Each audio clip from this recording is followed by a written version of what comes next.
we know, Leonardo Dicaprio is very much in the philanthropic. He believes a lot into philanthropy, and this is a project that sort of falls along those ideals or those standards that he has. As we know, he finances a lot of doc films, or attaches himself in terms of producer credits. But this time, it's for a feature adaptation of a popular Netflix title, and this too will be a Netflix title, I believe. So, yeah, who's the big filmmaker that's writing the project? So Barry Jenkins, of Moonlight and Bill Street Could Talk fame, is writing the script for the feature adaptation of Virunga, hugely celebrated documentary. One that was a big conversation starter for Netflix. It was a big title for them. Mm-hmm. And this is huge news. You're right. Leonardo DiCaprio, he spends as much time, if not more, producing projects and getting involved with environmental concerns as he does starring in films.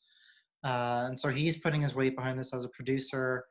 And it's really two huge talents to talk about this issue of gorillas that are endangered being protected. That it's still timely, it's still dramatic, it's still very important. So yeah, this is a really, really interesting development. I'm thinking it might be a difficult task for Barry Jenkins. As far as just strictly writing credits, he's done Charm City Kings, which I believe was also a doc film that was made into a Sundance film, which was picked up by Sony Pictures Classics, and that was showcased at Sundance. I wasn't a fan of this film. It was storied by, he didn't technically write the screenplay, but he also wrote the screenplay for Rachel Morrison's Flint Strong, which is like a boxing drama, which was about to go into production in Toronto. I think they were 3 days in. That was canceled. But it's interesting that Barry, who already has a lot on the plate, is able to sort of like take on projects like this. Now, this one I think might be a bit more difficult unless you're focusing on one main protagonist.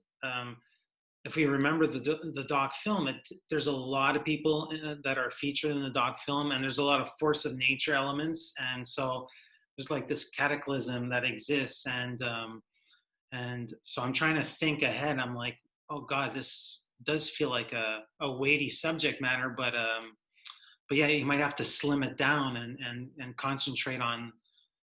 I don't want to call him a hero, but like an anti-hero or some saving grace for nature. Perhaps, but yeah, I think we also need to remember Barry Jenkins has made 2 features now that sort of push the edges of traditional narrative.